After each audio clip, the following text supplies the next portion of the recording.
बुझाए, ठंडक लाए, सबको भाए जीरा सिप। MTH का जलजीरा जीरा सिप। जीरा सिप, असली रिफ्रेशिंग, असली स्वाद, असली मजा।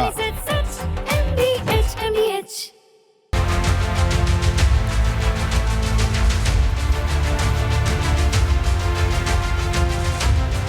नमस्कार दर्शकों, घड़ी में 8 बज चुके हैं। वक्त हो चुका है आपको बताने का राष्ट्र सर्वोपरि में क्या कुछ है आज की अहम खबरें। सबसे पहले बात करेंगे रामनगरी अयोध्या की, जहां पर करोड़ों लोगों की आस्था सरयू की धारा से जुड़ी है। लेकिन अब उसी सरयू के सामने आए एक वायरल वीडियो ने विवाद अब खड़ा कर दिया है। दावा यह है कि नदी के बीच नाव पर कुछ लोग बैठे और मटन और शराब की पार्टी करने लगे। वीडियो वायरल होते ही संत समाज के लोग, धार्मिक संगठन और स्थानीय लोगों में अब काफी गुस्सा है, नाराजगी है। पुलिस ने कार्रवाई करते हुए 3 आरोपियों को गिरफ्तार कर लिया है, जबकि एक अन्य आरोपी की अभी तलाश है। लेकिन अब सवाल सिर्फ एक वीडियो का नहीं है, सवाल उस व्यवस्था का है जो देश के सबसे बड़े आस्था के केंद्रों में मर्यादा और कानून दोनों को बनाए रखने का दावा करती है। क्या धार्मिक स्थलों पर तय नियमों का पालन सिर्फ कागजों तक ही सीमित है? क्या ऐसी घटनाओं को रोकने के लिए निगरानी और सुरक्षा व्यवस्था जो है वो पर्याप्त है? और आखिर आस्था के केंद्रों पर कानून तोड़ने वालों के खिलाफ और कितनी सख्ती अब जरूरी है? देखिए आप।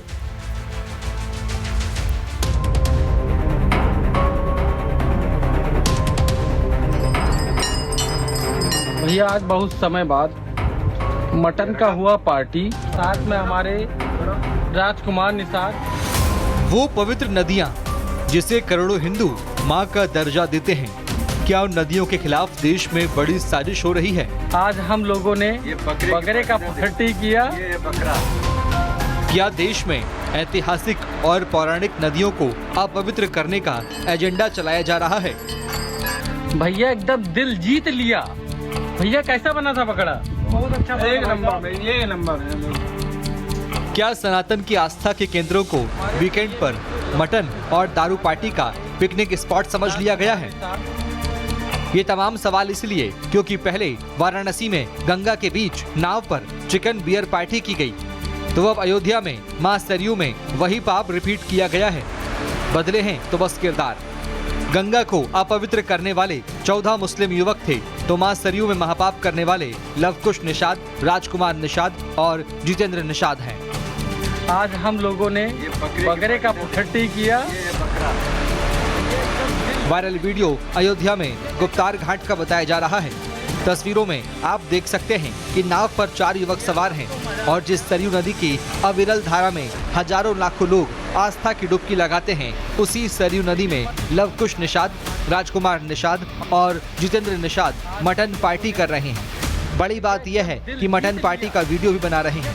मतलब एक तो आस्था से खिलवाड़, वो भी बेखौफ, खुल्लम खुल्ला। भैया सबको मजा आ गया और ईश्वर से कृपा करता हूँ कि ऐसे ही महीने 2 महीने में हो। सवाल यह है कि बार बार पवित्र नदियों में दारू और चिकन पार्टी क्यों हो रही है? क्या जानबूझकर सरयू नदी को अपवित्र किया गया है? क्या आस्था के केंद्र प्रशासन की नाक के नीचे पिकनिक स्पॉट बन गए हैं? आज भगवान का भी मन बहुत ज़्यादा द्रवित होगा ये देख करके कि भारत जैसे देश में, सनातन जैसे धर्म में आकर के और ये मनुष्य कैसी क्रियाएं कर रहे हैं, हमारी नदियों के साथ में कैसा खिलवाड़ कर रहे हैं। हमारी जो नदियां हैं इनका ध्यान रखें, इस तरीके के क्रियाएं करके इनको प्रदूषित ना करें, इनका सम्मान करें, जिससे सनातन की महिमा हमेशा बढ़ती है। रामनगरी में मां सरयू की मर्यादा के साथ खिलवाड़ की घटना से हड़कंप मचा, तो मटन और बियर पार्टी करने वाले लवकुश निषाद, राजकुमार निषाद, जितेंद्र निषाद को पुलिस ने गिरफ्तार कर लिया है। चौथा आरोपी अभी पुलिस के शिकंजे से दूर है। सवाल यह है कि मां सरयू की गोद को शराब और मटन का टेबल क्यों बनने दिया गया? आप नदियों के भीतर बैठ करके नदियों को न केवल प्रदूषित करके आप कानूनों का उल्लंघन कर रहे हैं, बल्कि आस्थाओं को भी ठेस पहुंचाने का काम कर रहे हैं। और ऐसे व्यक्तियों के खिलाफ कठोर कानूनी कार्रवाई होनी चाहिए और इसीलिए उत्तर प्रदेश की सरकार ने ऐसे लोगों के खिलाफ कठोर कानूनी कार्रवाई की है और एक नजीर स्थापित कर रहे हैं ताकि इस तरह से नदियों का अपमान करने की चेष्टा बंद हो। पवित्र नदी की आस्था से खिलवाड़ का ये कोई पहला मामला नहीं है। मार्च 2026 में रमजान के दौरान कुछ मुस्लिम युवकों द्वारा गंगा नदी में चलती नाव पर इफ्तार पार्टी करने और चिकन बिरयानी खाने का वीडियो वायरल हुआ था। आरोपियों ने गंगा नदी में हड्डियां फेंकी थीं। मामले में 14 मुस्लिम युवकों को गिरफ्तार किया गया था। इसके बाद एक और वीडियो वायरल हुआ जिसमें कुछ युवक गंगा नदी में नाव पर चिकन पकाते और बियर का सेवन करते दिखे थे। मामले में पुलिस ने दीपक कुमार, अजय साहनी, अरुण कुमार साहनी, अनुराग निषाद और राहुल साहनी को गिरफ्तार किया था। बावजूद इसके अब सरयू में भी मटन पार्टी हो गई। वो सरयू नदी जहाँ पर लोग पाप धोने जाते हैं, जहाँ पर लोग स्नान के बाद हनुमान जी और प्रभु श्री राम को याद करते हैं, वहाँ पर नाव पर नौका विहार करना, टूरिज्म करना, मांस मछली खाना, ये मुझे लगता है बहुत सारे लोगों की भावनाओं को आहत करता है। देश के धार्मिक स्थलों के इर्द गिर्द शराब बेचना और पीना बैन है। गंगा नदी की धार्मिक पवित्रता को देखते हुए वाराणसी में नदी के भीतर नॉनवेज या शराब के सेवन पर पूरी तरह रोक है। तो फिर क्यों और कैसे बार बार ये महापाप रिपीट हो रहा है? Bureau report, Republic Bharat.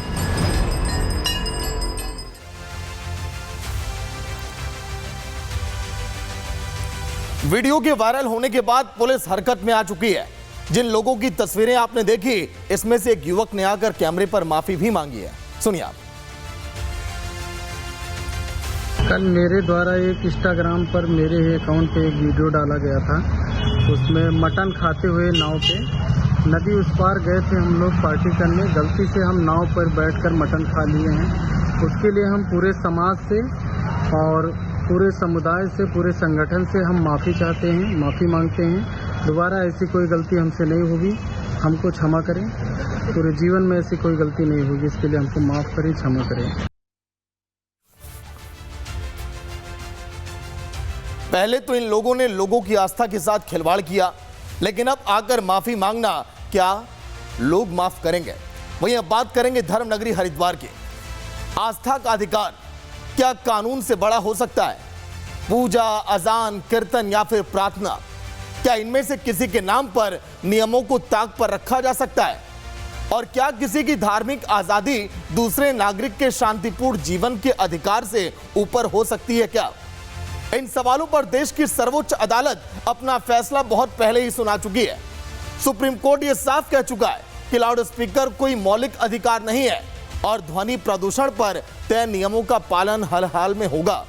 लेकिन जब नियमों की अनदेखी हुई तो देवभूमि हरिद्वार में पुलिस ने बड़ा एक्शन लेते हुए धार्मिक स्थलों से नियमों का उल्लंघन करने वाले लाउड स्पीकरों को अब हटा दिया है। देखिए आप।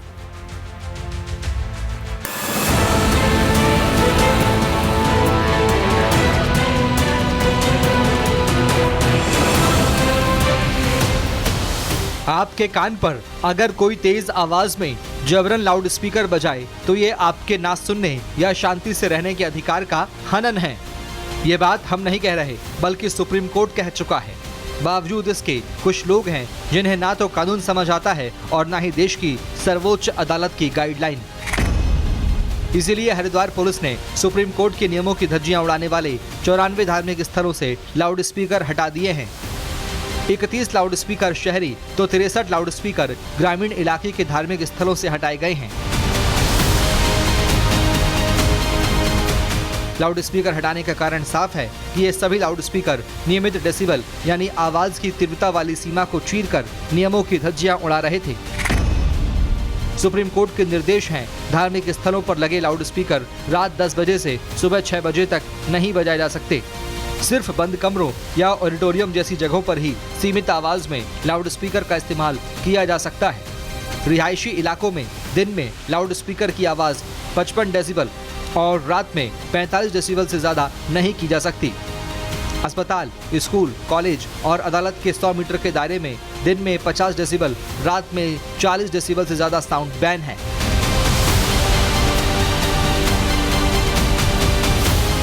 लेकिन फिर भी देवभूमि में धार्मिक स्थलों पर लगे लाउड स्पीकर बजाने वाले लोग ना तो रिहायशी इलाका देख रहे थे, ना ही अस्पताल और स्कूल। बेधड़क लाउडस्पीकर बजाए जा रहे थे, जिसके खिलाफ एसएसपी हरिद्वार के निर्देश पर शहर और ग्रामीण क्षेत्रों में विशेष अभियान चलाकर ध्वनि प्रदूषण संबंधी नियमों की जांच की गई और 94 लाउडस्पीकर उतार दिए गए। गाइडलाइंस के अनुसार जो भी ऐसे जो एक डेसिबल से ऊपर जितने भी साउंड क्रिएट होंगे उनके ऊपर कार्रवाई करते हुए ये जो लाउड स्पीकर्स होते हैं इनको हटाया गया है। विभिन्न कोतवालियों द्वारा ये प्रक्रिया की गई है ताकि आम जनमानस को जो है सुविधा हो सके और उनकी कोई भी व्यवधान। जिन्हें कानून का पालन करने की आदत नहीं होती, उन पर कानूनी हंटर चलता है तो वो बिलबिला उठते हैं, नियम कायदों को तानाशाही बताते हैं, शोर करते हैं, साजिश करार देते हैं। हरिद्वार पुलिस जो लाउड स्पीकर है उसके खिलाफ एक बड़ा अभियान चला रही है। फिलहाल शहर से लेकर देहात तक पुलिस ने करीब 94 जो लाउड स्पीकर थे वो मंदिर मस्जिदों से हटाए गए हैं। यानी कि साफ तौर से कहा जा सकता है कि जो धार्मिक स्थल है उनके खिलाफ एक बड़ा अभियान चलाया जा रहा है। जो उनके ऊपर लाउड स्पीकर लगे गए हैं वो जो डेसिबल से अधिक आवाज में यहाँ पे बजाए जा रहे थे उनके खिलाफ एक बड़ा अभियान यहाँ पे चल रहा है। आप देख सकते हैं ये जिस मस्जिद के बाहर मैं खड़ा हूँ यहाँ पे भी लाउड स्पीकर लगा था, लेकिन पुलिस ने यहाँ से भी हटा दिया गया। हरिद्वार पुलिस ने समितियों को बिना अनुमति निर्धारित मानकों के विपरीत लाउड स्पीकर संचालित नहीं करने की सख्त हिदायत दी है। हरिद्वार पुलिस ने लोगों को सुप्रीम कोर्ट की गाइडलाइन से भी रूबरू कराया। साथ ही ये भी स्पष्ट कर दिया कि भविष्य में नियमों का उल्लंघन करने वाले लोगों और संस्थाओं को कानूनी सबक भी सिखाया जाएगा, क्योंकि सुप्रीम कोर्ट का साफ कहना है कि किसी भी व्यक्ति की अभिव्यक्ति या धार्मिक आज़ादी दूसरों की शांति से जीने के अधिकार का उल्लंघन नहीं कर सकती। मतलब लाउड स्पीकर बजाइए लेकिन लिमिट में।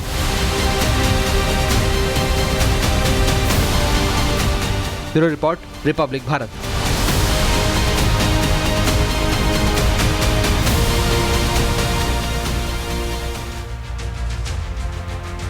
कानूनी हंटर तो बच गया, कई लाउड स्पीकर हटा दिए गए, लेकिन बार बार सर्वोच्च अदालत की जो आदेश है उसकी नियमों की अवहेलना क्यों? अब बात करेंगे अस्पताल की। जिस अस्पताल के ऊपर जिम्मेदारी होती है एक नई जिंदगी देने की, आखिर वहां पर हो रही मौतों का हिसाब कौन देगा? एक मां जो नई जिंदगी को जन्म देने के लिए अस्पताल गई थी, लेकिन खुद वो जिंदा घर नहीं लौट पाई। 7 दिन पहले जिस घर में बच्चे की किलकारियां गूंजनी थी, आज उसी घर में मातम पसर गया है। सवाल सिर्फ जोधपुर का नहीं है, सवाल पूरे राजस्थान के स्वास्थ्य महकमे का है, क्योंकि प्रसूताओं की मौत अब 1-2 घटनाएं नहीं रह गई, बल्कि एक डरावना ये पैटर्न ये बन चुका है। भीलवाड़ा, बांसवाड़ा, कोटा, बीकानेर और अब जोधपुर की तस्वीरें जो आपकी टीवी स्क्रीन पर है। हर कुछ दिनों में किसी सरकारी अस्पताल से एक नई मौत की खबर सामने आ जाती है। कहीं संक्रमण, कहीं नकली इंजेक्शन, कहीं इलाज में लापरवाही, और अब जोधपुर में आरोप है कि प्रसूता को गलत ब्लड ग्रुप वहां चढ़ा दिया गया। अगर यह आरोप सही है तो यह सिर्फ मेडिकल गलती नहीं है, बल्कि एक ऐसी चूक है जिसकी कीमत एक मां ने अपनी जान देकर चुकाई है। सबसे बड़ा सवाल यह है, क्या हर मौत के बाद सिर्फ जांच समिति बनाना ही व्यवस्था का इलाज बन गया है? और आखिर कब तक नवजात अपनी मां को खोते रहेंगे और परिवार अपनों की अर्थियां उठाते रहेंगे? आज राष्ट्र सर्वोपरि में हम किसी एक अस्पताल की नहीं, बल्कि पूरे सिस्टम की पड़ताल करेंगे। देखिए आप।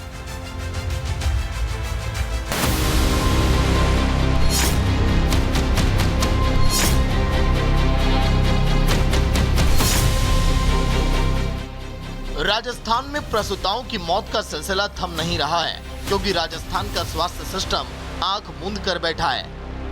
एक अस्पताल पर कार्रवाई की जाती है तो दूसरे अस्पताल में किसी प्रसूता की मौत हो जाती है। पिछले कई महीनों से मौत का सिलसिला जारी है। भीलवाड़ा में 5 प्रसूताओं की मौत, बांसवाड़ा में 6 प्रसूताओं की मौत, कोटा में 5 महिलाओं की मौत, बीकानेर में 3 प्रसूताओं की मौत और अब जोधपुर में भी एक प्रसूता की मौत हो गई। ये महज मौत के आंकड़े नहीं हैं, बल्कि सच्चाई है राजस्थान के सरकारी अस्पतालों की। किसी को संक्रमण ने मार दिया तो किसी को नकली इंजेक्शन ने, किसी की मौत अस्पताल की लापरवाही की वजह से हुई तो किसी के सिस्टम के निकम्मेपन के चलते। राजस्थान के घरों में मातम रुक नहीं रहा है। जो प्रसूताएं नई जिंदगी को जीवन देने के लिए सरकारी अस्पताल पहुंची थी, वो लाश बनकर घर लौट रही हैं और यह सिलसिला बदस्तूर जारी है। जोधपुर के बावड़ी इलाके की रहने वाली 24 साल की धापू भील ने 11 जुलाई को बेटे को जन्म दिया था। डिलीवरी के बाद धापू भील को खून की कमी हो गई, जिसके चलते धापू भील को उम्मेद अस्पताल के आईसीयू में भर्ती कर दिया गया।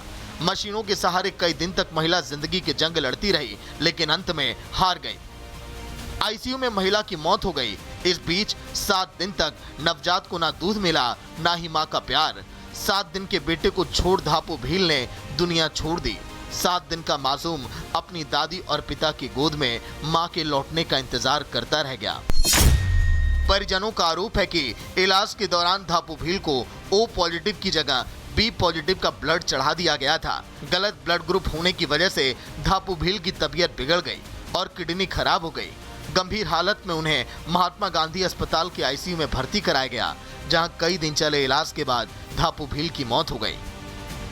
अस्पताल पर लापरवाही के आरोप लगे तो जांच के लिए 5 सदस्यीय कमेटी गठित कर दी गई। इन त्रुटियों को कम करने के लिए इस तरह की कमेटी का गठन किया गया और उन्होंने इसमें पाया कि जो है एक मानवीय भूल के कारण ये चीज़ हुई है, तो हम उसको न हो इसके लिए उनसे सुझाव भी मांगे गए। और जो लोग इसमें पाए जाते हैं जिन्होंने कुछ लापरवाही रखी है कि उसको बहुत क्रॉस चेक नहीं किया, उसके टिकट से चेक नहीं कर पाए, वापस उससे बुला के उसके वो नहीं कर पाए, उनको नियमानुसार जो भी सजा हम देना चाहिए। धापू भील की मौत ने सिर्फ डॉक्टर को नहीं बल्कि पूरे सिस्टम को ही सवालों के घेरे में खड़ा कर दिया है। सवाल यह है कि प्रसूता को गलत ब्लड कैसे चढ़ाया गया? क्या ब्लड चढ़ाने से पहले जांच नहीं की गई? किसकी इजाजत से खून चढ़ाया गया?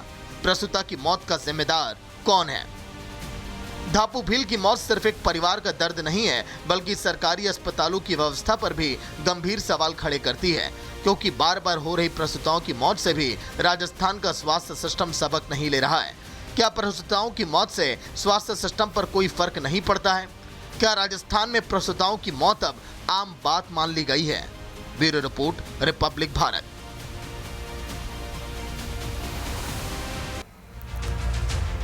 तो देखा आपने, एक नहीं, दो नहीं, कई माताओं की मौत हो गई है, लेकिन ये लाचार और सोता हुआ सिस्टम जागेगा कब? सवाल ये है। चलिए अब आगे बढ़ेंगे। अयोध्या, काशी और अब मथुरा। 9 अगस्त को प्रस्तावित कार सेवा के ऐलान ने यूपी की राजनीति में अब नई हलचल पैदा कर दी है। एक तरफ कार सेवा का दावा है तो दूसरी तरफ AIMIM ने यह साफ कह दिया कि शाही ईदगाह पर किसी भी तरह की कार सेवा नहीं होने दी जाएगी। मथुरा को लेकर बयानों का दौर अब तेज हो चुका है और विधानसभा चुनाव से पहले इस मुद्दे के और भी ज्यादा गरमाने के संकेत अब मिलने लगे हैं। एक तरफ सीएम योगी अपनी सरकार की पहचान सनातन और धार्मिक विरासत से जोड़ते हैं, तो दूसरी तरफ समाजवादी पार्टी के मुखिया अखिलेश यादव इस पूरे मुद्दे पर विपक्ष के अब निशाने पर हैं। देखिए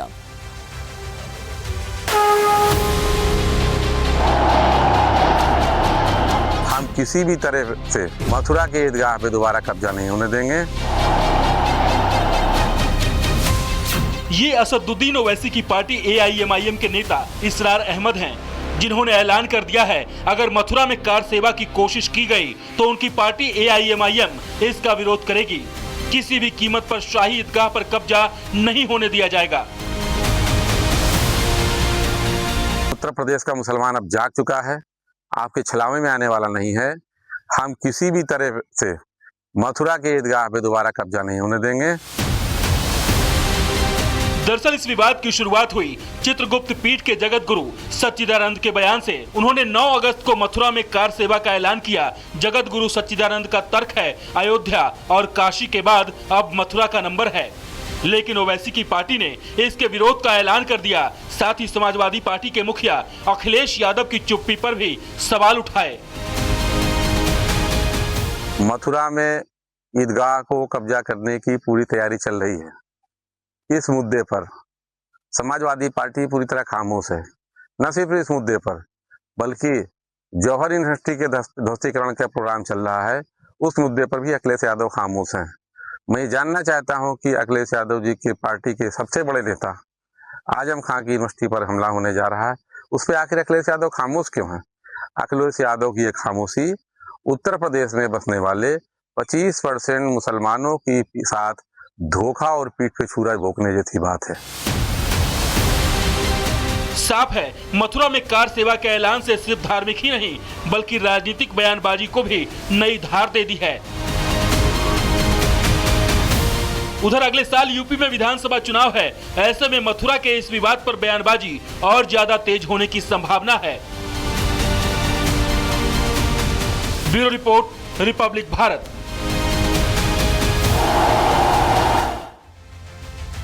यानी कि यूपी में कार सेवा पर सियासत अब जमकर हो रही है। ये सियासत क्या रंग अब दिखाएगी, ये देखने वाली बात होगी। वहीं सोशल मीडिया पर एक वीडियो वायरल होता है। दावा होता है कि जमीन के नीचे चांदी के पुराने सिक्के मिले हैं और फिर देखते ही देखते पूरा गांव आधी रात को टॉर्च और फावड़े और कुदाल लेकर उस खजाने की तलाश में निकल पड़ता है। राजस्थान के जयपुर का नजारा आप देखिए, जहां पर एक वायरल अफवाह का यह असर था या फिर सचमुच में जमीन के नीचे कोई इतिहास दफन है। पुलिस अब जांच में जुटी है, लेकिन इस घटना ने जरूर यह दिखा दिया कि सोशल मीडिया पर फैली एक खबर कैसे पूरे गांव को रातों रात खुदाई के मैदान में उतार सकती है। देखिए आप।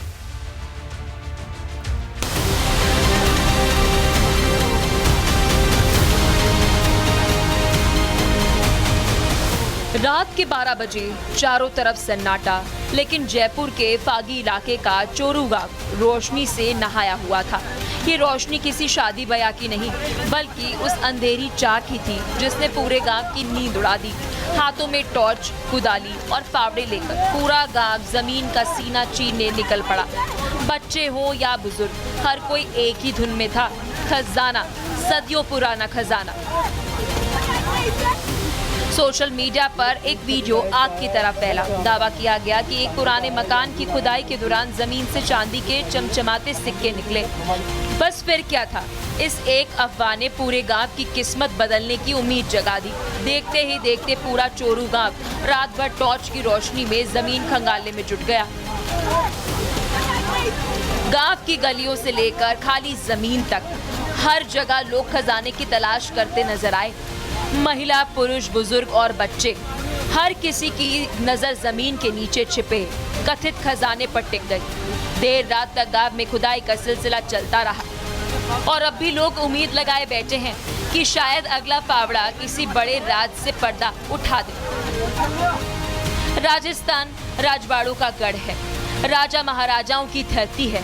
ये बात किसी से छिपी नहीं है कि यहाँ के इतिहास में किलों और पुरानी हवेलियों के नीचे गुप्त खजाने दबे होने की कहानियां आम सी हैं। लेकिन क्या फॉगी के चोरू गांव में जो हुआ वो सच है?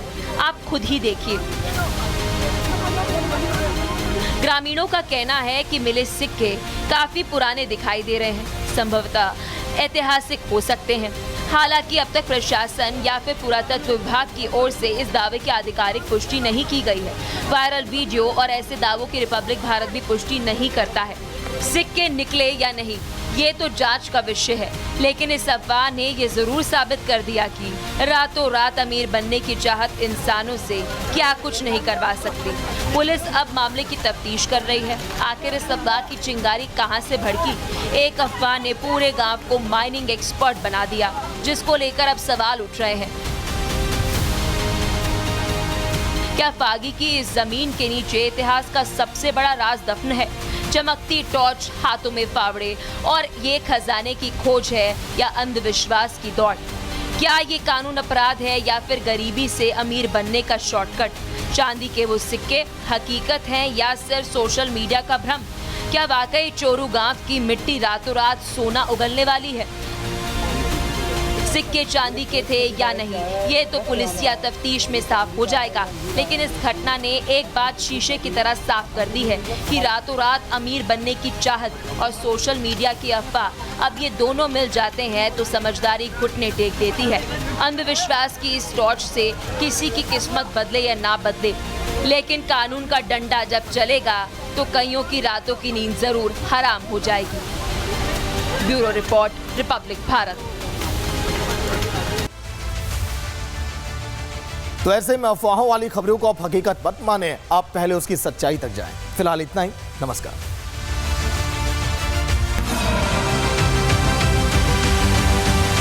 चमकी चाट से क्या बना है? सैंडविच, लस्सी और छाछ। हर घूंट में चमकी चाट। ड्राई फ्रूट और दही बड़े। चंकी चाट से स्वाद बढ़े। असली स्वाद सिर्फ चंकी चाट।